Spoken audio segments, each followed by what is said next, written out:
Vamos prosseguir na nossa jornada através do livro de Números. Abra sua Bíblia em Números, no capítulo 21. E nesta ocasião, na verdade, Números capítulo 22. E nesta ocasião nós vamos caminhar até o capítulo 25. 22, 23, 24 e 25. E eu quero, nesta que é a penúltima mensagem, Deus permitindo, a penúltima mensagem no livro de Números, quando eu voltar em agosto das férias, nós entraremos no último bloco do livro, a partir do capítulo 26 até o final. E vamos assim, Deus permitindo, concluir o livro. Hoje eu quero falar sobre confusão. A ideia de que o pecado nos jogou num conflito interno, ela é tão real e tão universal, que até a Disney e muitos outros desenhos e filmes exploram isso há décadas. Quem não se lembra, por exemplo, do Pateta, parado, confuso, enquanto um anjinho aparece num ombro, um diabinho no outro, cada um dando conselhos opostos ao Pateta. Essa cena virou quase um símbolo da batalha que acontece dentro da gente quando estamos diante de uma escolha entre certo e errado. Mas essa imagem não ficou só com o Pateta. Outros personagens da Disney viveram o mesmo dilema. O Pato Donald, por exemplo, ele já apareceu em vários desenhos, várias vezes, com um anjo e um diabinho, discutindo se ele deveria fazer o certo ou seguir seus impulsos explosivos. Por exemplo, no desenho O Melhor de Donald, o desejo entre o bem e o mal, muito claro. O próprio Mickey Mouse também teve seus momentos assim, embora menos frequentes. Essa ideia foi muito além da Disney. Tom e Jerry apareceu.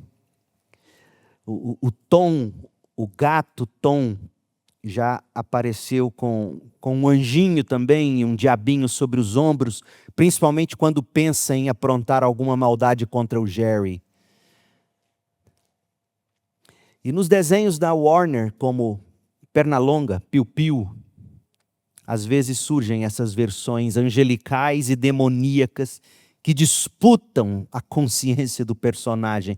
Mais recentemente, filmes e até séries populares usam o mesmo recurso para mostrar dilemas morais.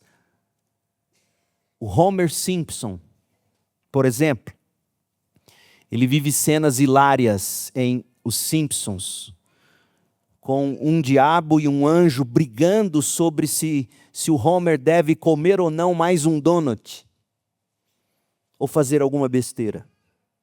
Aliás, isso é quase marca registrada do personagem. Homer é obcecado por donuts, tanto que frequentemente aparece babando, dizendo assim, donut.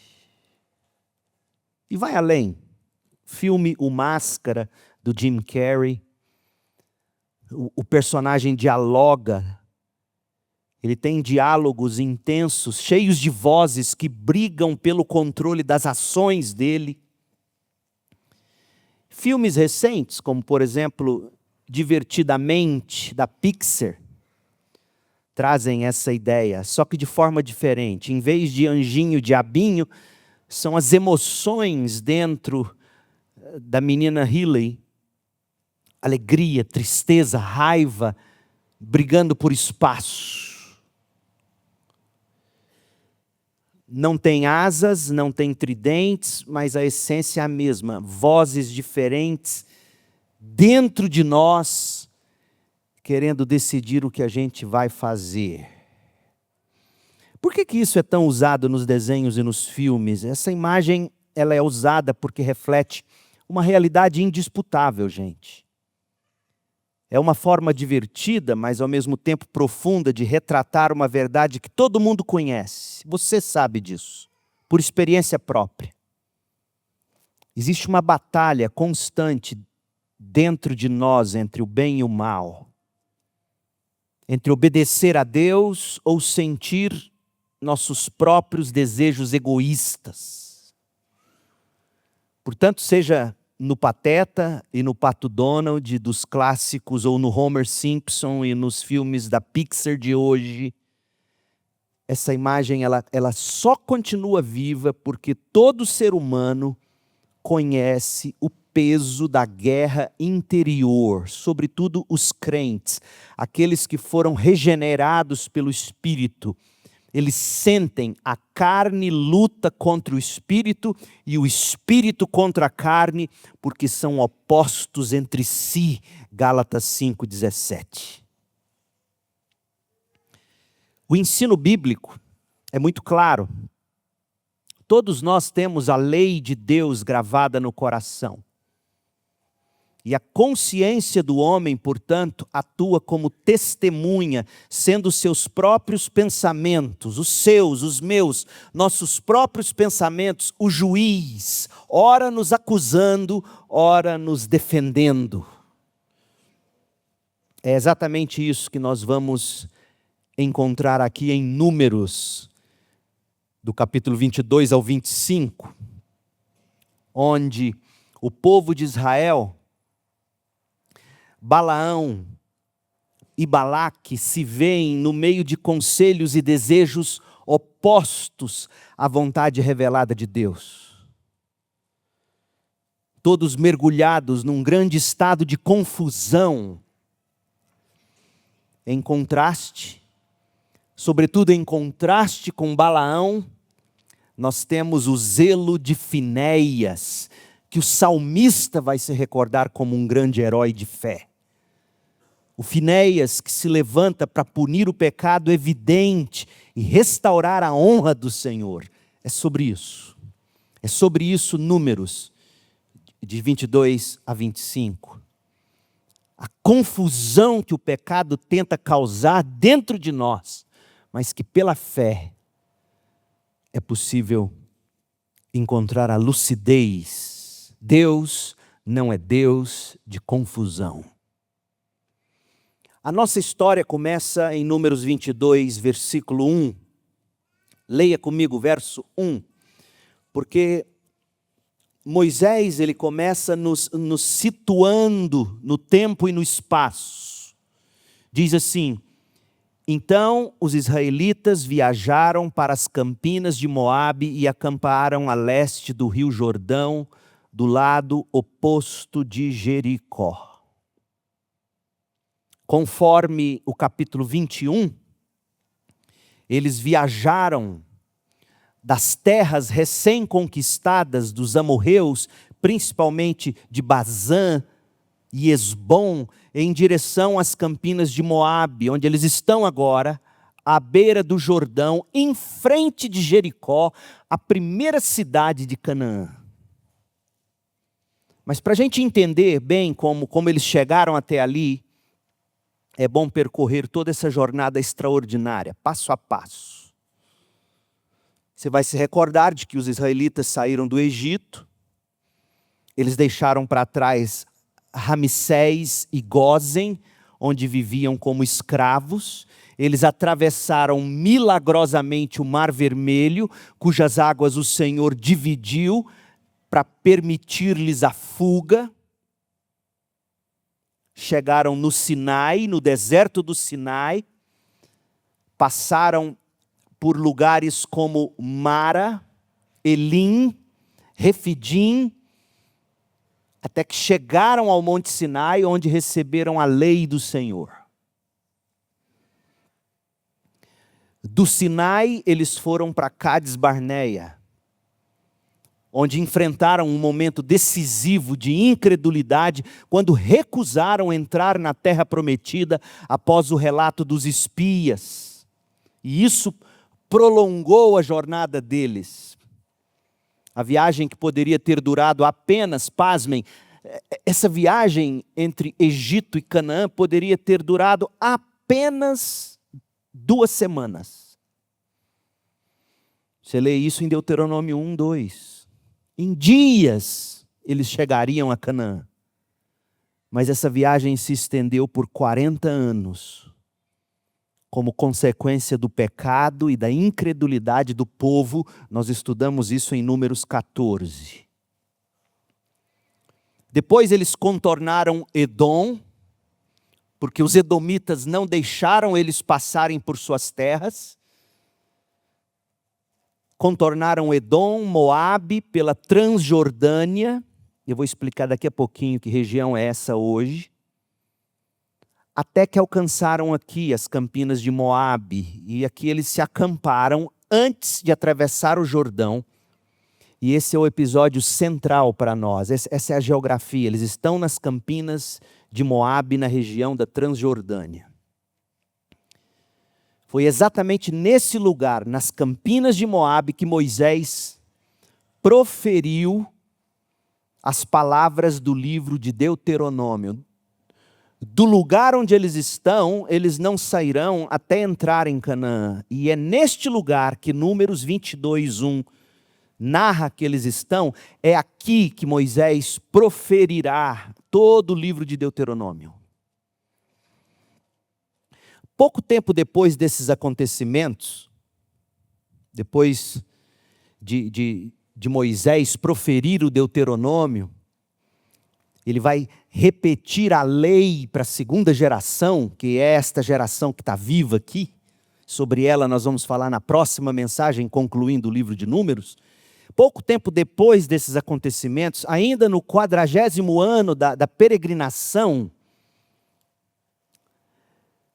Moisés subirá o monte Nebo, ao cume de Pisga, situado a cerca de 8 a 12 quilômetros das campinas de Moabe, onde eles estão. E lá de cima do monte Nebo, Deus permitirá que Moisés contemple toda a terra de Canaã e vai dizer: você não entrará na terra. Ali na terra de Moabe, onde eles estão agora, Moisés morrerá, segundo a palavra do Senhor em Deuteronômio 34, 5. Então esta é a última parada antes de Canaã. E todo o enorme sermão de Moisés, que é o livro de Deuteronômio, se dará aqui, nessa pequena redondeza. E será aqui que Moisés morrerá. Entre os episódios de Balaão e a morte de Moisés, pra você ter uma ideia, entre esse episódio que a gente está estudando hoje e a morte de Moisés, lá em Deuteronômio 34, é provável que tenha transcorrido apenas algumas semanas ou poucos meses. Eles estão quase em Jericó. Tudo se passando nesse mesmo cenário. Então, as campinas de Moabe testemunharam os últimos discursos e a partida do grande servo de Deus, Moisés. E sob a liderança de Josué, eles cruzariam o Jordão em frente a Jericó, segundo Josué capítulo 3, e iniciariam a conquista de Canaã, começando por cidades como Jericó, Josué 6, e a cidade de Ai, Josué 7 e 8. Naquele tempo, Edom, Moabe e Amon ocupavam a região da Transjordânia. Transjordânia significa além do Jordão. Hoje, toda essa área integra o território do país chamado Jordânia. E essa região, Campinas de Moabe, que hoje é Jordânia, ou parte da Jordânia, é marcada por extensas áreas agrícolas férteis. Há ali cidades modernas, sítios arqueológicos, como o Monte Nebo, e locais turísticos hoje que preservam viva a memória dessa grande travessia do povo de Deus. A Transjordânia hoje integra ainda parte, além das Campinas de Moabe, parte da Síria e parte do norte da Arábia Saudita. Agora uma curiosidade geográfica. Das Campinas de Moabe, onde Israel acampou, aqui em Números 22, onde eles acamparam antes de atravessar o Jordão, das Campinas de Moabe até Jerusalém, dista hoje cerca de 35 a 40 quilômetros em linha reta. Então, entre onde eles estão, aqui em Números 22, e Jerusalém, em linha reta, são no máximo 40 quilômetros.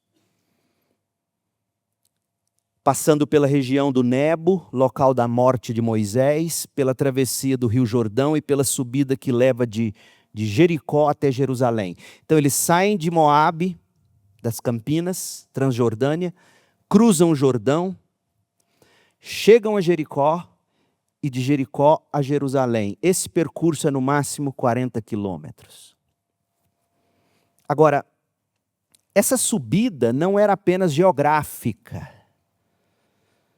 mas como se constata na leitura dos salmos de romagem, também conhecidos como cânticos de peregrinação, cânticos dos degraus, ou em algumas versões, cânticos de subida, cânticos de ascensão, os salmos 120 ao 134.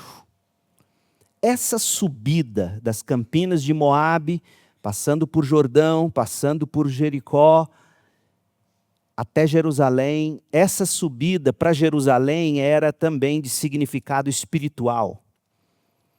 Porque há um desnível de quase 1000 metros entre o Vale do Jordão, onde eles estão aqui, abaixo do nível do mar aqui no Jordão, e Jerusalém situada sobre os montes de Judá. Então, eles estão a mais ou menos 200 metros abaixo do nível do mar, aqui nas Campinas de Moabe, e de Jericó até Jerusalém são mais 800 metros acima do nível do mar. Você soma isso, dá 1000 metros de subida. Por isso que as Escrituras dizem que se sobe para Jerusalém, pois cada passo que os israelitas rumo à cidade do grande rei, cada passo que eles dão aponta também para a elevação do coração, é subir para Jerusalém, é ascender à presença do Deus vivo, do Deus Altíssimo. Pois bem, eu tentei situar você no tempo e no espaço, porque às vezes a gente tem a impressão de que são tantos anos aqui entre Números e Deuteronômio, mas não, Moisés está no seu último cartucho. Em semanas ele vai terminar de proferir Deuteronômio. Ele vai morrer. O último daquela geração que morreu no deserto, com exceção de Josué e Calebe. Ele vai morrer, Arão já morreu, Miriam já morreu, os homens já morreram. E como nós vimos, Israel iniciava agora a terceira etapa da sua jornada. A primeira etapa foi após o Êxodo, até eles chegarem no Sinai. A segunda etapa foi no deserto. E a terceira e última etapa é esta, eles estão em frente a Jericó, Números 22, 1. Eles estão nas Campinas de Moabe, onde permaneceram até o início da conquista de Canaã. Então, iniciava-se a preparação para a conquista da terra.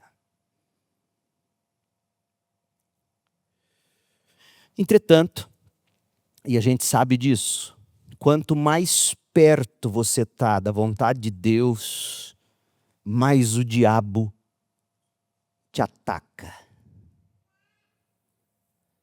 À medida que eles se aproximavam dos objetivos finais de Deus para eles, era natural que os adversários procurassem detê-los.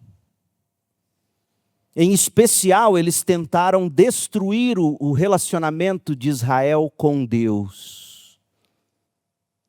antes que eles pudessem travar novas batalhas.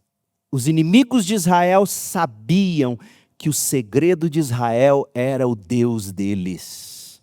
Só aquela geração que morreu no deserto não sabia disso. Os povos da terra sabiam que a força de Israel é o Senhor. E para isso, eles buscaram contratar um profeta de caráter duvidoso. Balaão é esse profeta.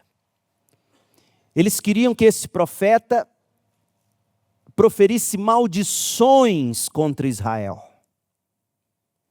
Mas vendo que não conseguiriam isto, Balaão então incitou Balaque a seduzir o povo a participar de ritos de adoração pagã e perversidade sexual. Só que nenhuma dessas estratégias teve êxito.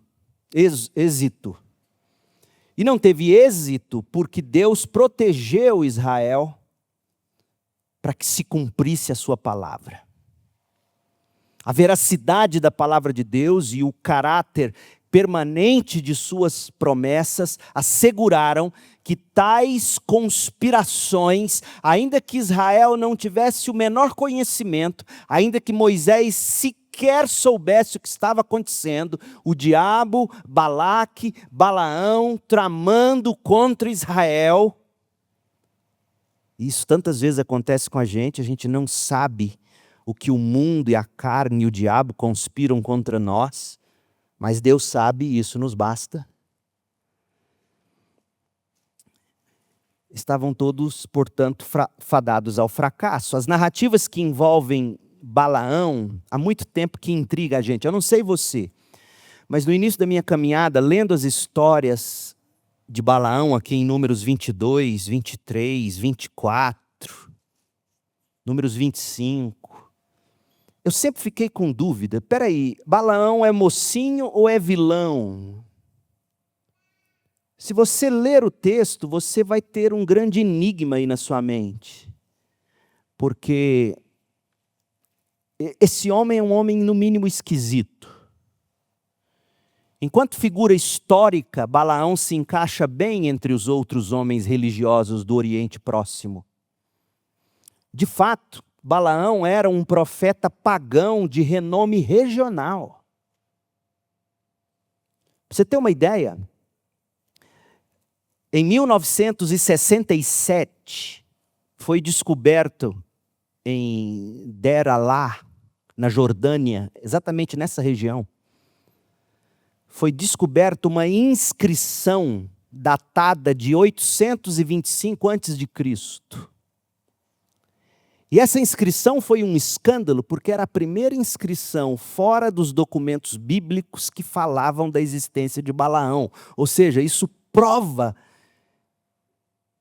que a Bíblia é verdadeira. Então descobriram esse documento, um documento que foi achado em 1967, datado de 825 a.C. E Balaão é mencionado nesse documento. Olha o que se falava de Balaão. Este é o livro de Balaão, filho de Beor, um vidente dos deuses. Os deuses vieram a Balaão à noite, e os deuses lhe falaram segundo as palavras de El, o grande Deus. E falaram a Balaão, filho de Beor, assim. Ou seja, ele era um profeta pagão de renome na Transjordânia, em seu tempo. Só que, como personagem bíblico, se você é um leitor desatento da Bíblia, superficial, você vai ler a história de Balaão e vai falar, peraí, parece que Balaão é crente. Ele só estava com dúvida. É um crente desviado. Sabe essa teologia chá de cidreira de hoje em dia? Você olharia para Balaão e fala assim, não, parece que esse homem é crente. Porque Balaão, se você ler a Bíblia desatentamente, você vai achar que ele não é nem uma coisa nem outra, ele é um homem neutro. Ele não era israelita, mas ainda assim ele demonstrava conhecer a Deus. Deus falou por meio dele. Ele praticava magia e encantamento. Acabou conduzindo Israel à apostasia. Mas às vezes ele dizia: eu só vou dizer o que Deus me manda falar. Você sabe esse sujeito? Que ora, busca a presença de Deus. Diz para todo mundo ouvir, inclusive para aquele que queria pagá-lo caro para ele amaldiçoar Israel. Fala: não, eu só vou falar o que Deus mandar eu falar. Se você ouvisse esse homem dizendo, se você estivesse ali assistindo de longe a conversa entre Balaque e Balaão, você ia pensar que só Balaque é vilão, Balaão é mocinho. Só que não. Apesar de sabermos tão pouco sobre ele, as narrativas que tratam de Balaão desempenham um papel estratégico na mensagem do Pentateuco. Por isso que é importante a teologia bíblica. Porque Balaão está em Números, assim como a serpente esteve no Éden e o faraó esteve no Êxodo. É a mesma imagem. A maldição que a serpente lança sobre o primeiro casal, a maldição que Faraó lançou sobre Israel no Egito, e agora Balaão, a boca de Balaque. E quando Balaão viu que ele não conseguiria amaldiçoar Israel, ele usou o plano B, ele incitou Israel à promiscuidade e à idolatria. Ele ensinou Baraque, para que Baraque, com as suas mulheres moabitas, levassem Israel às orgias, o que de fato aconteceu. Só que mais uma vez o Senhor protegeu Israel contra as maldições. Coincidentemente, eu li isso no Instagram do Franklin Ferreira, neste final de semana, judeus ao redor do mundo leem na Torá, leem aqui no Pentateuco sobre Balaão, o filho de Beor. Este texto é um texto precioso para os judeus ao redor do mundo neste fim de semana. O infame e profano profeta que foi contratado por Balaque, rei de Moabe, para amaldiçoar os israelitas. Então não se engane, Balaão não é boa gente. Então nós vamos agora examinar Números 22 a 25, em 2 blocos. O primeiro bloco apresenta a história de Balaão. Olha aí na Bíblia, capítulo 22, o 23 e o 24. Trata da história de Balaão, vai nos mostrar o caminho que Balaão seguiu. Que é o caminho que crente nenhum poderá seguir. O segundo bloco traz a história de Finéias, capítulo 25. O caminho de Finéias é o nosso. Com Balaão, nós vamos aprender sobre a confusão que o pecado causa, culminando em destruição. E com Finéias, nós vamos aprender sobre a coragem que a fé produz, culminando em salvação. Portanto, o compromisso do Senhor em estabelecer Israel na terra prometida ficará evidente ao proteger o povo dele contra qualquer maldição, ainda que se trabalhe contra nós pelas costas. Ainda que se trabalhe contra a igreja nas sombras, na escuridão, as portas do inferno jamais prevalecerão, impedindo a igreja de avançar. É sobre isso essa história. O caminho de Balaão. Tudo começa pelo medo. O medo é capaz de fazer você cometer os piores pecados. O medo que Moabe sentia de Israel fez o rei de Moabe, Balaque, buscar a ajuda de um adivinho da Mesopotâmia chamado Balaão, famoso por ser eficiente em prever destinos. Os deuses revelavam para ele os destinos. Os deuses colocavam nos lábios dele as maldições. E esse temor foi motivado pelo triunfo devastador de Israel sobre os amorreus, que acabou de acontecer. Agora, pense no contraste. Eu quero que você se lembre. Você se lembra que quando os espias voltam da terra, eles dizem, não vamos dar conta. O povo da terra vai devorar a gente. O povo da terra vai engolir a gente. O povo da terra vai esfolar a gente.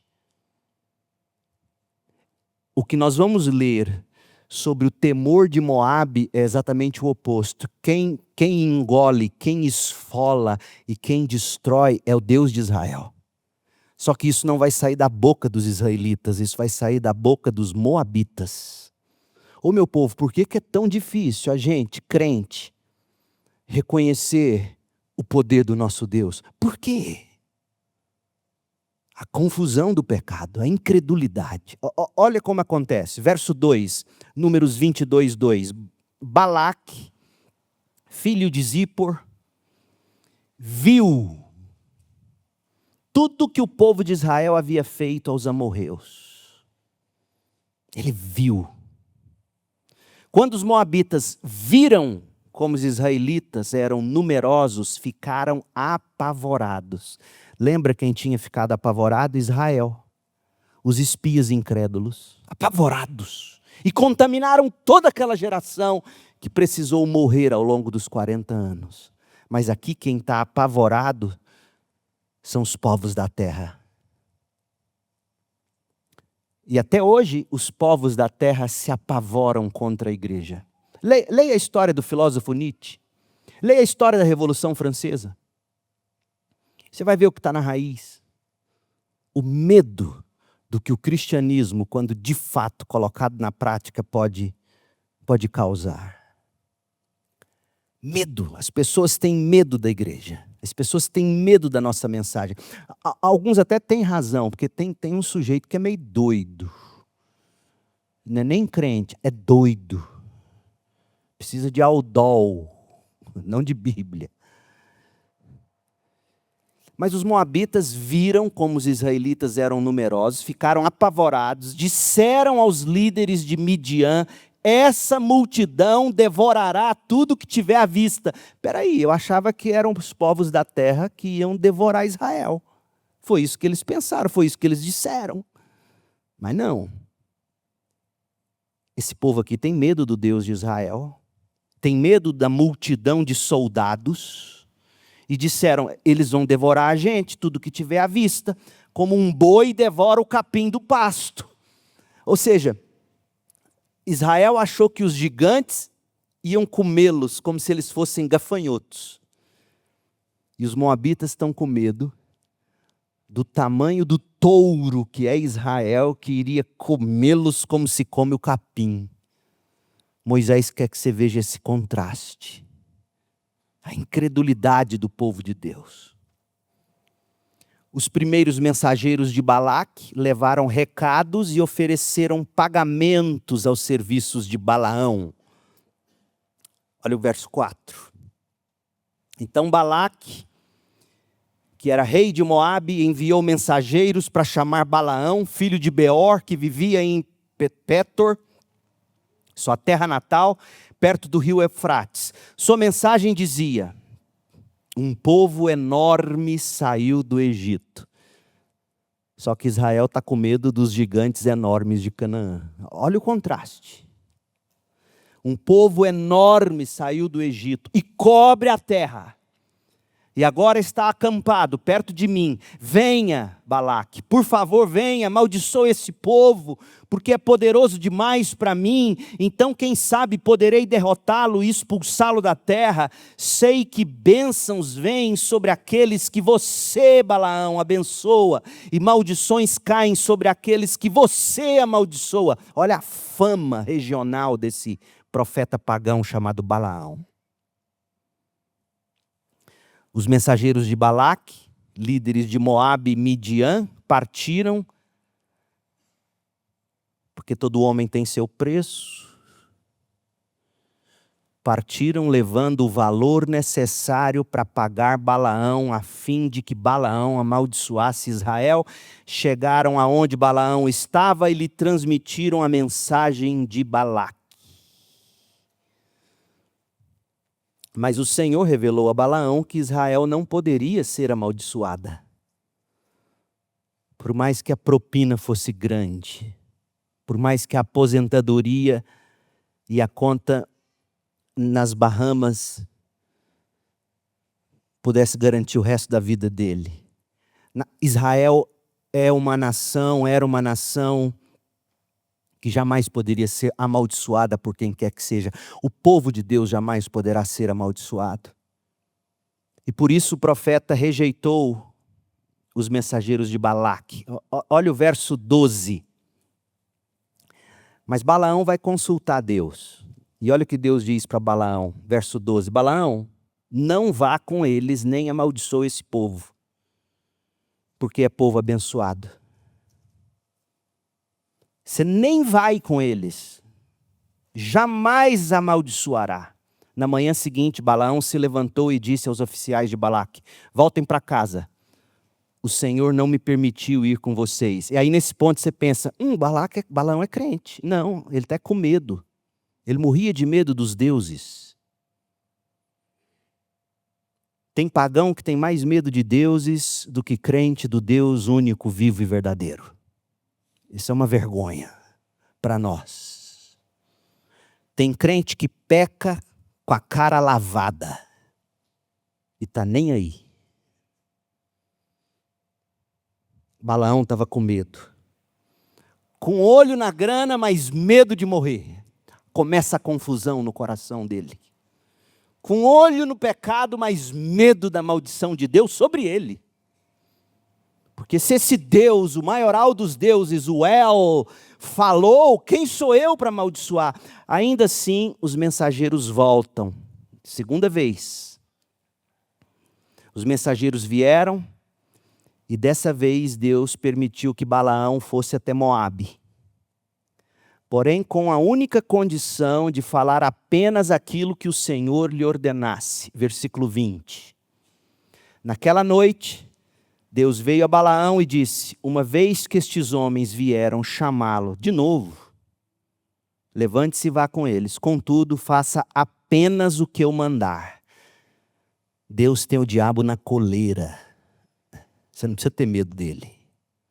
Você tem que ter medo de Deus. O diabo não. O diabo é um pitbull de grande porte, violento, brutal, mas na coleira de Deus. Deus colocou Balaão na coleira agora. E esse bicho vai babar como um louco, porque ele quer o dinheiro, mas ele não pode ir contra esse Deus. As emoções conflitantes de Balaão foram confrontadas pelo Senhor quando o anjo do Senhor se interpôs no caminho dele, corrigindo esse profeta pagão por meio de uma jumenta. Eu fiquei com dó dessa jumenta, as cenas são fortes. As 3 aparições do anjo à jumenta, antes que Balaão percebesse, revela que há momentos que um jumento tem mais juízo do que um ser humano contra a vontade de Deus. É humilhante para nós. Olha o texto, verso 21. Na manhã seguinte, capítulo 22, verso 21. Na manhã seguinte, Balaão se levantou, pôs a sela sobre sua jumenta. Jumenta dele há anos. Se você gosta de filmes de cowboy, como eu gosto, você descobre que os cowboys criam afeições com seus cavalos. Um conhece o outro pelo cheiro, pelo assovio. Eu tinha vontade de ser cowboy. Eu tenho um monte de chapéu. Mas nessa época não dá para pastor usar chapéu. Vocês sabem do que eu estou falando. Mas chapéu não me falta. Acho que nessas férias eu vou usar um. O último que eu comprei, alguém viu e falou, está parecendo um Playmobil. Aí eu parei de usar. Acho que é pelo meu tamanho. Na manhã seguinte, Balaão se levantou, pôs a sela sobre a jumenta, partiu com os oficiais moabitas. E Deus disse, você vai, mas você só vai falar o que eu mandar. A ira de Deus se acendeu. Porque Balaão foi com eles. Ué, mas o senhor não disse que era para ele ir? Sim. Porque ele insistiu demais. Eu falei, então vai. Sabe quando o pai diz, vai quebrar a cara. Mas Deus não queria que Balaão sequer fosse. De modo que enviou o anjo do Senhor para se pôr no caminho e impedir sua passagem. Enquanto Balaão ia montado na jumenta, acompanhado por 2 servos, a jumenta de Balaão viu o anjo do Senhor em pé no caminho. A jumenta viu, Balaão não. E o anjo segurava uma espada. A jumenta se desviou do caminho e saiu para um campo, mas Balaão bateu nela e a fez voltar para o caminho. Então o anjo do Senhor se pôs num lugar onde o caminho se estreitava entre os muros de 2 vinhedos. Quando a jumenta viu de novo, o anjo do Senhor tentou passar pelo espaço apertado e espremeu o pé de Balaão contra o muro. Por isso Balaão bateu nela outra vez. Então o anjo do Senhor foi mais uma vez adiante no caminho e se pôs num lugar estreito demais para a jumenta passar, seja pela direita ou pela esquerda. Quando a jumenta viu o anjo, ela se deitou.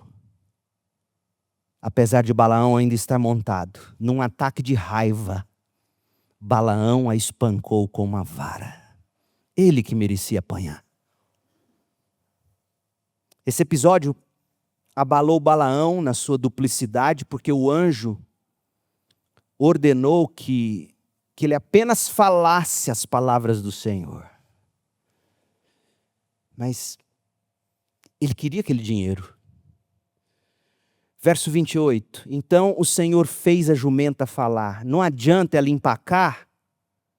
Você vai entender por que é importante essa jumenta empacar. Porque ela vai falar com ele. Então Deus fez a jumenta falar.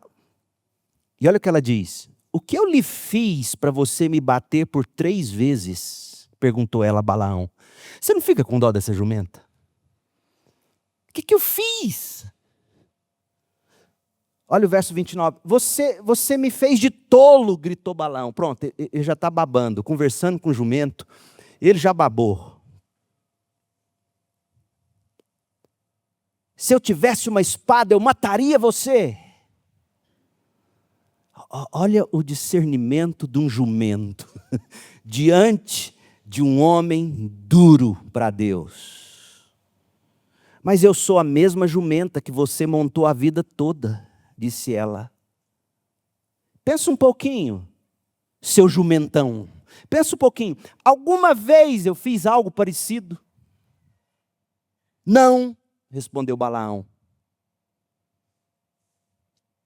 Então o Senhor abriu os olhos de Balaão e ele viu o anjo do Senhor em pé no caminho, segurando a espada. Balaão curvou a cabeça, se prostrou diante dele com o rosto em terra. Por que você bateu 3 vezes na jumenta? Perguntou o anjo do Senhor. Eu vim para impedir sua passagem, pois você, escuta bem, você insiste em seguir por um caminho que me desagrada. Por isso que o Novo Testamento vai falar do caminho de Balaão, um caminho que desagrada a Deus. 3 vezes a jumenta me viu e se afastou. Se ela não tivesse desviado, certamente eu teria matado você e poupado a vida da jumenta. Aí Balaão tem um acesso de fé falsa. Pequei, disse Balaão ao anjo do Senhor, não percebi que estavas no caminho impedindo minha passagem. Se te opões à minha viagem, voltarei para casa. Dá dó, né? O anjo do Senhor disse a Balaão, vá com eles, não é isso que você quer? Vá com eles, mas fale apenas o que eu lhe disser. Balaão seguiu viagem com os oficiais de Balaque. Ele chega a Moabe, é recebido com grandes honras por Balaque, mas ele deixou claro que só poderia falar como porta-voz de Deus. E estando na presença de Balaque, Balaão pronunciou 4 vezes a respeito de Israel, mas nunca amaldiçoou Israel.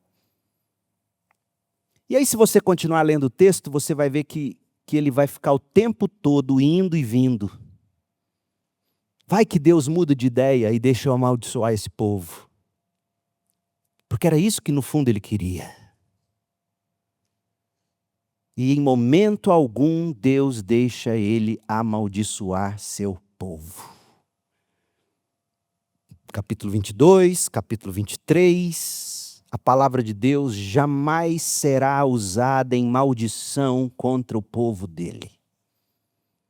Olha como Pedro interpreta Balaão, 2 Pedro 2,15. 2 Pedro 2,15. Desviaram-se do caminho reto e seguem o caminho de Balaão, filho de Beor. E qual é esse caminho? Ele amou a recompensa que receberia por fazer o mal. Balaão, porém, foi refreado em sua loucura quando uma jumenta que não fala o repreendeu com voz humana. Nem isso fez esse homem cair em si. Ele estava tão cego pela recompensa do pecado, tão cego, que a jumenta que ele tanto amava, que tanto lhe serviu, que tanto foi fiel a ele, tendo empacado 3 vezes, coisa que ela nunca fez, isso não abriu os olhos dele. Espera aí, os deuses devem estar impedindo minha passagem, essa jumenta nunca fez isso, por que ela está empacando? Ele chibata na coitada. A jumenta fala, ele briga com ela, parecendo menino, falando com o jumento. O anjo fala, ele dá uma de que não, tudo bem, eu não vou então, vou voltar para casa. Não vai, você quer ir, mas só que você vai falar o que Deus quer que você fale.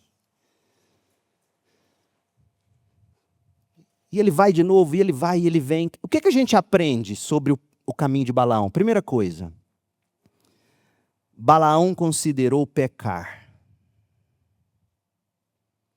Ele levou a Deus uma proposta que ele jamais deveria levar. Ele jamais deveria consultar Deus a respeito de amaldiçoar ou não a menina dos olhos de Deus. Ele era esperto bastante para saber que contra Israel não há encantamento. Ele sabia que Deus trouxe esse povo do Egito com mão forte e Deus entregaria esse povo em Canaã com mão forte. Há coisas na nossa vida, e esse é o caminho de Balaão, hein? Que você sequer deveria levar a Deus em oração, porque você sabe que não deve. Eu sou pastor há 27 anos em novembro, se Deus permitir. Como me deixa ainda abismado pessoas que sabem que sequer deveriam cogitar o que cogitam, mas não se contentam em apenas cogitar, oram a respeito disso. Então, Balaão considerou pecar. Em segundo lugar, Balaão fingiu ignorância. Porque Deus já tinha dito, você não vai amaldiçoar esse povo. Balaque insiste, talvez com oferta ainda maior de dinheiro, e ele fala, vai que Deus mudou de ideia. Aí ele chega diante de Deus fingindo ignorância. Será que eu não posso amaldiçoar esse povo? E Deus virou para ele e falou, eu já te falei que não. Eu já te falei que não. Sabe aquele jovem que sabe, por exemplo, que não pode namorar com incrédulo? Mas ainda ora, finge ignorância. Mas vai que? Esse é o caminho de Balaão. A palavra de Deus é explícita, a palavra de Deus diz, o pecado jaz à porta, resista. Mas não, você considera pecar. Como se não bastasse considerar pecar. Deus já falou não. Você finge ignorância. Você vai lá e pede para Deus. Terceiro lugar, Balaão endureceu o coração para Deus. Você vai observar ao longo do caminho que Balaão foi cada vez mais sendo endurecido por tanto desejo que ele tinha pelo dinheiro de Balaque, pela recompensa. Duro, foi ficando duro, duro, porque é isso que o pecado faz com você. Você abre a porta para ele, como Balaão abriu. Você finge ignorância diante de Deus, como Balaão fingiu.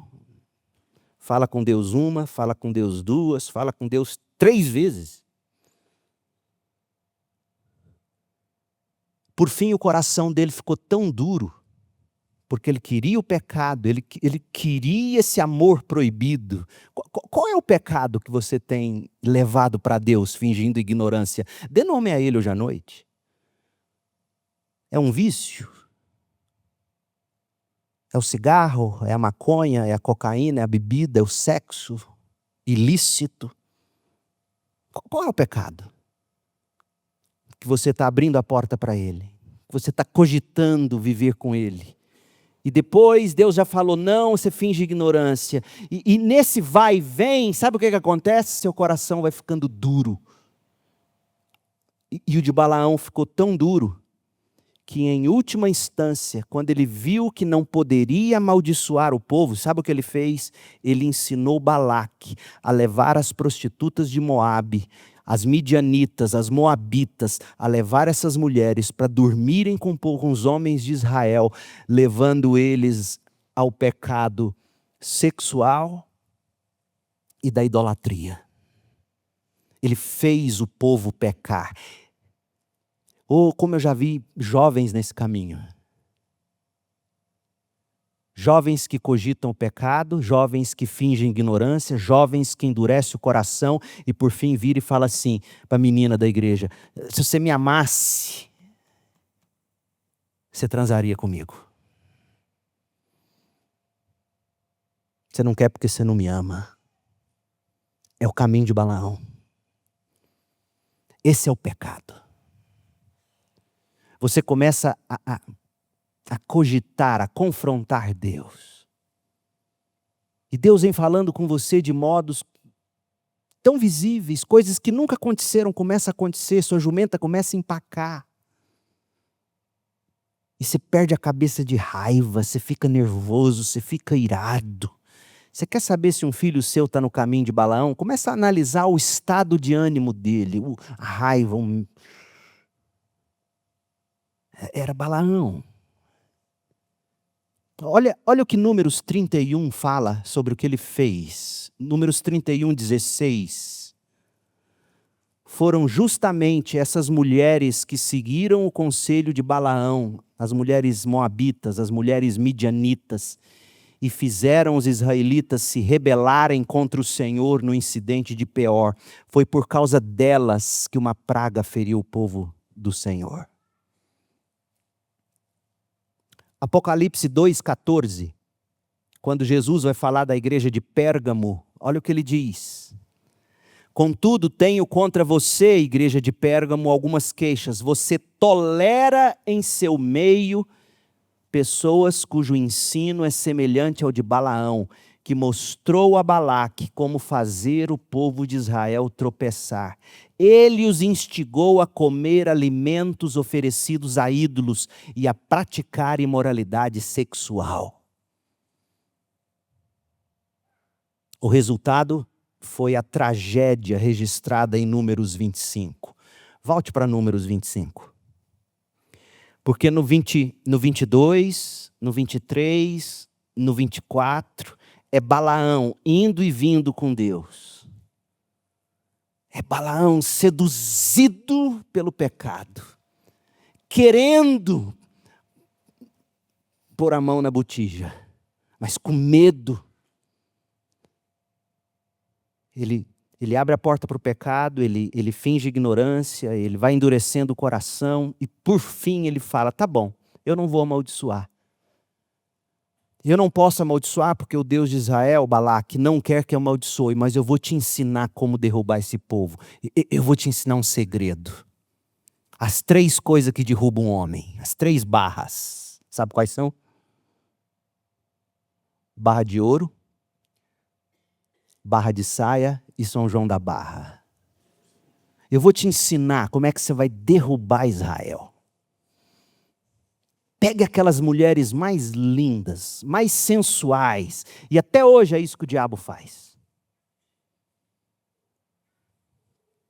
Por isso que a religião de Baal sempre foi adorada em Israel. Foi difícil para os profetas tirarem a religião de Baal de Israel. Elias lutou contra eles. Observa no Antigo Testamento. Por quê? Porque a religião de Baal envolvia o prestígio, o sexo nos seus rituais e a idolatria.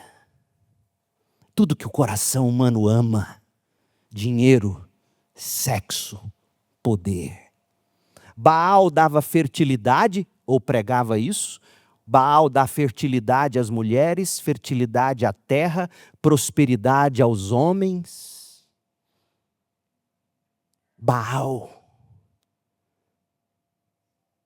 E olha o que acontece. Números 25, verso 1.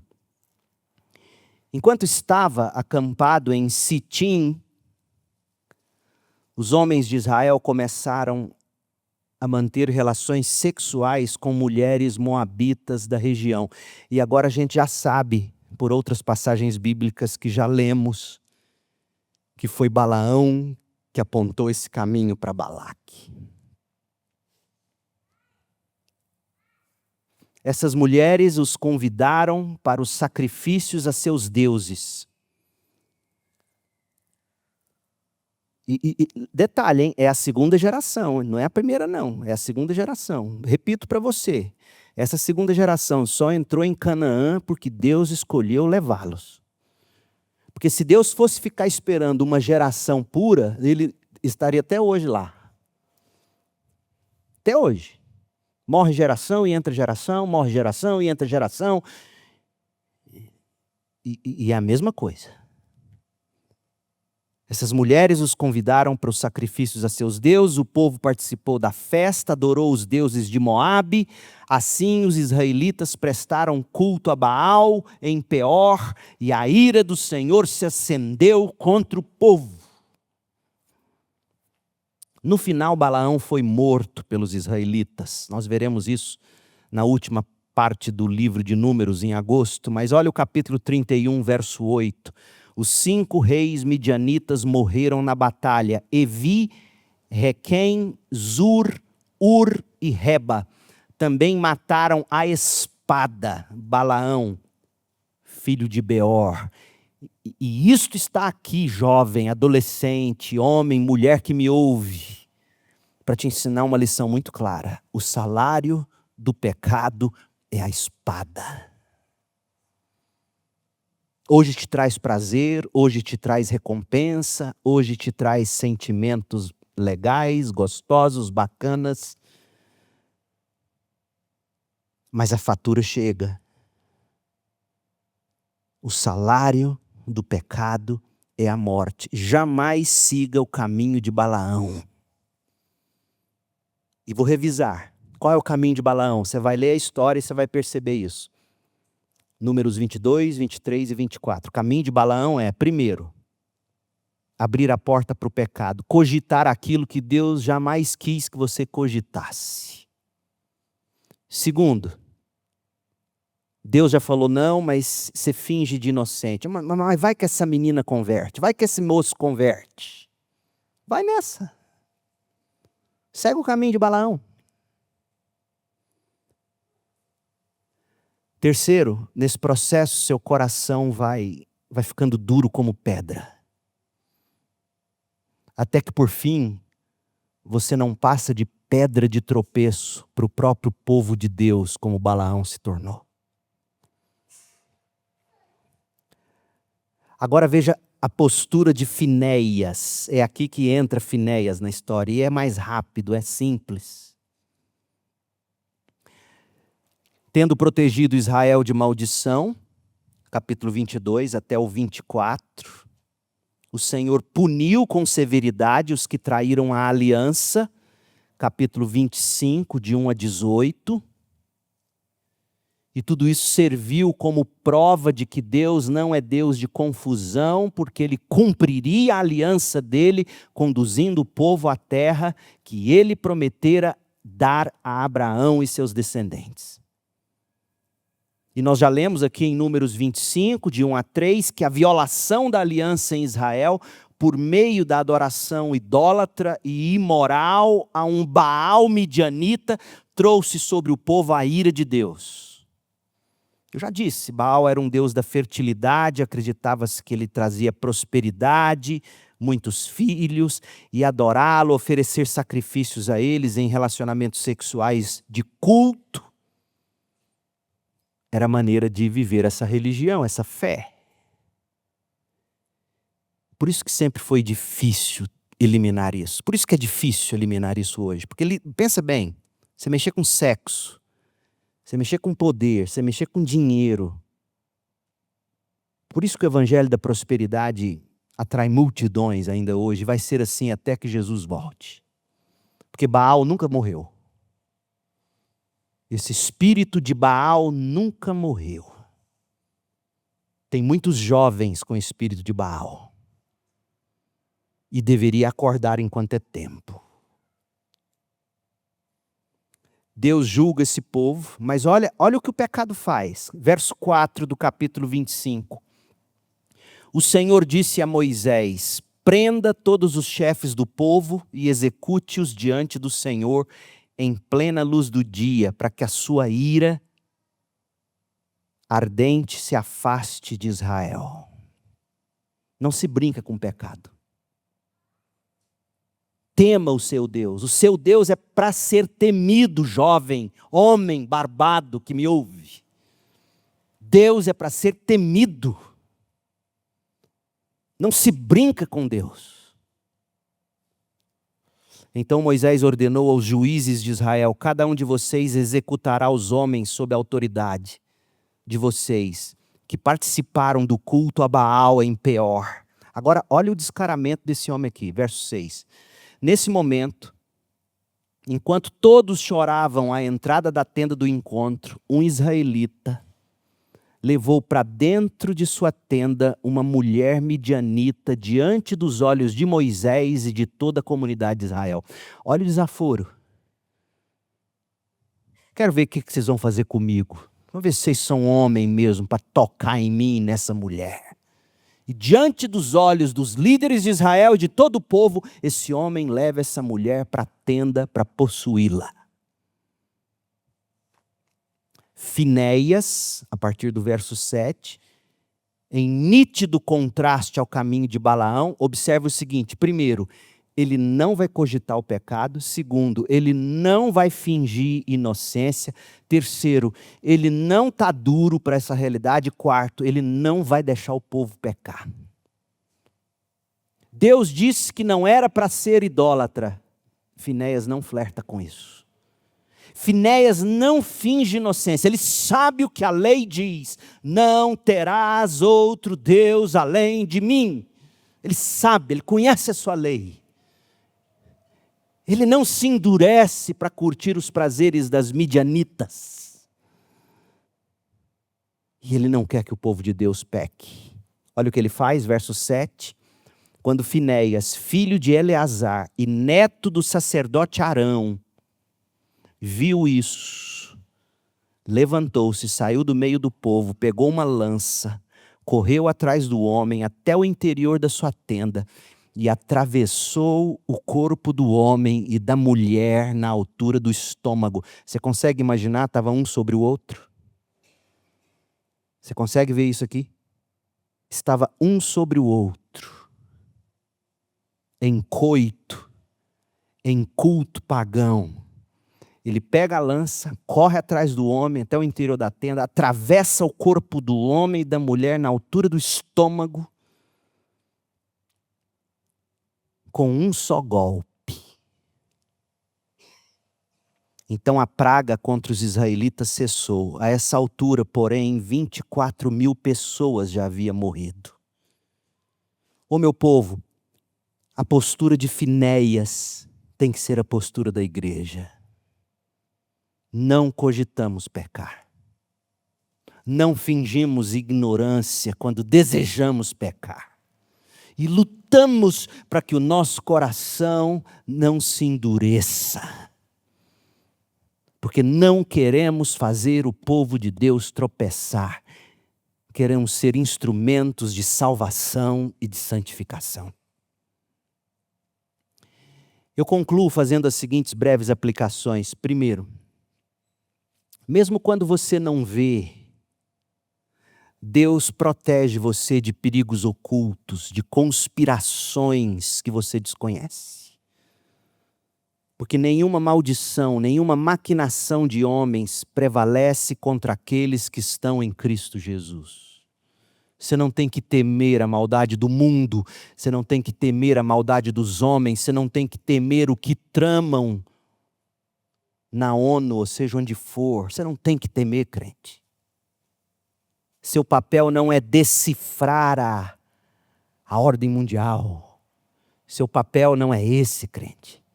Seu papel não é saber quem entra e quem sai da Casa Branca, ou do Planalto, ou da ONU. Nosso papel não é ver o que estão tramando contra a igreja. Não nos interessa. Porque se Deus é por nós, quem será contra nós? Cabe a nós viver como Finéias, dizendo não ao pecado, resistindo ao pecado, mantendo o coração vivo e mole diante de Deus, edificando o povo de Deus.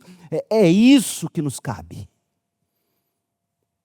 Menos medo das maldições de Balaão e mais fé no Cristo que venceu. Ô igreja, ô crentes, é disso que a gente precisa. Em Cristo nós somos um povo especial, nós somos um povo remido, um povo forte, um povo sereno, um povo seguro, um povo guardado por bênçãos espirituais nas regiões celestes, que ninguém pode revogar. Se você tem consciência disso, você encontra forças no Espírito e pelas promessas de Deus para dizer não para o seu pecado, para dizer não para os seus vícios, para dizer não para as inclinações malignas do seu coração. Você consegue, se você teme a Deus, se você busca na palavra, se você abraça as promessas de Deus e se você clama, ó Espírito de Deus, eu não quero seguir o caminho de Balaão, eu não quero receber as recompensas que o pecado me promete. Em Cristo você é mais do que vencedor. Deus é soberano, Deus é imutável, Deus é ativo e com a palavra Ele governa sobre tudo, Ele não muda, Ele age constantemente em favor do seu povo. Este mundo ainda não foi consumado, porque Deus ainda não salvou todas as ovelhas que Ele deu a Jesus Cristo. Só por isso que ainda estamos aqui. É só por isso que você vai acordar amanhã de manhã e vai ter que pagar a fatura do cartão. Porque a obra de Deus neste mundo ainda não acabou. O que nós fazemos aqui dominicalmente, o que nós como igreja fazemos, é muito mais importante do que qualquer reunião de qualquer potência geopolítica desta terra. E eu não sei por que os crentes ainda ficam encantados, amedrontados com a questão geopolítica do momento. Eu não sei por quê. Porque está muito claro, Balaque tremia de medo do Deus de Israel. E no fundo, os incrédulos, os pagãos, os ímpios, tremem de medo de Cristo e do Evangelho. Por isso que eles lutam com unhas e dentes para matar Deus.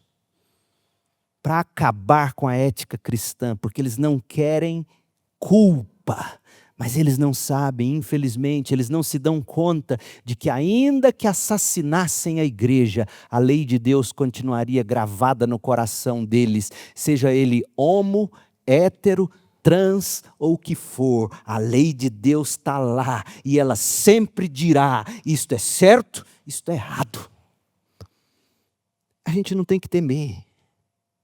A gente tem que ter compaixão e pregar. E pregar. E viver. E modelar o Evangelho. Balaão se esforçou ao máximo para amaldiçoar Israel, mas Deus, se você ler o capítulo 23, de 17 a 19 de Números, você vai descobrir que Balaão só proferiu bênçãos. Só saiu bênção da boca de Balaão. Por mais que ele quisesse amaldiçoar, por mais que ele quisesse o pix, só saía maldição, bênção melhor. Só bênção, só Deus só colocou bênção na boca dele para Israel. Mas como ele queria o pix, aí ele apelou para o sexo. Vai lá, para você ver se você não ganha, Balaque. Um pecado leva a outro, meu povo. Um pecado leva ao outro. Mas a palavra de Deus para você hoje à noite é muito clara, gente. Você não precisa seguir esse caminho. É só você dizer agora, aí no seu coração, diante de Deus, feche os seus olhos, faça essa oração agora. E diga assim: Senhor, ore comigo, faça da minha oração a sua agora. Senhor, oh meu Deus, eu não quero seguir o caminho de Balaão. Eu não quero seguir os impulsos do meu coração. Eu não quero a recompensa do pecado. Ajuda-me na minha pequena fé. Ó Deus, não me deixe, Senhor, não me deixe cogitar o pecado. Não me deixe, Senhor, fingir inocência diante de uma situação que eu sei que eu não posso levar adiante. Quantos, meu Deus, quantos dos que me ouvem estão nesta condição? Sabem que não é este o caminho, sabem que não pode ser assim, mas fingem inocência, levam a Deus em oração. Ó Deus, se há alguém assim aqui, livra-os de ouvir do Senhor, então vá, então faça. Isso em si é maldição. Ó Deus, não deixe que os corações se endureçam. Não deixe que crente sirva de tropeço para outros. Dá-nos a fé de Finéias, dá-nos a coragem de Finéias, dá-nos a ousadia de Finéias, a intrepidez. Como alguém ousa pecar contra o meu Deus tão descaradamente? Isso impulsionava Finéias. Dá-nos esse espírito, dá-nos essa coragem, dá-nos esse coração que diz: não, eu não posso, não é esse o caminho. O meu caminho é o de Jesus Cristo, é o da cruz, é o negar a mim mesmo, é tomar dia a dia a cruz, é seguir meu Jesus. Esse é meu caminho.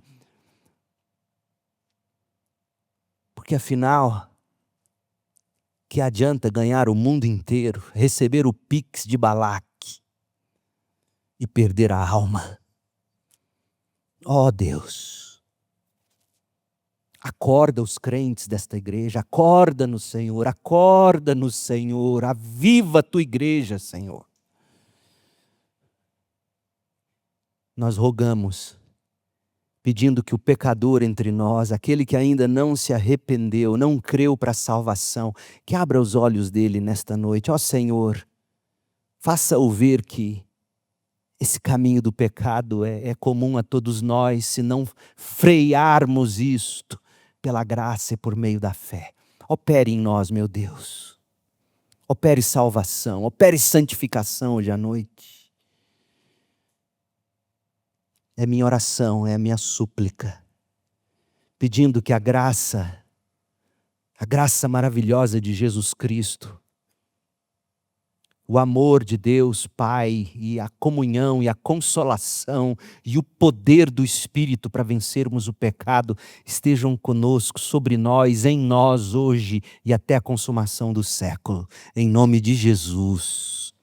Amém.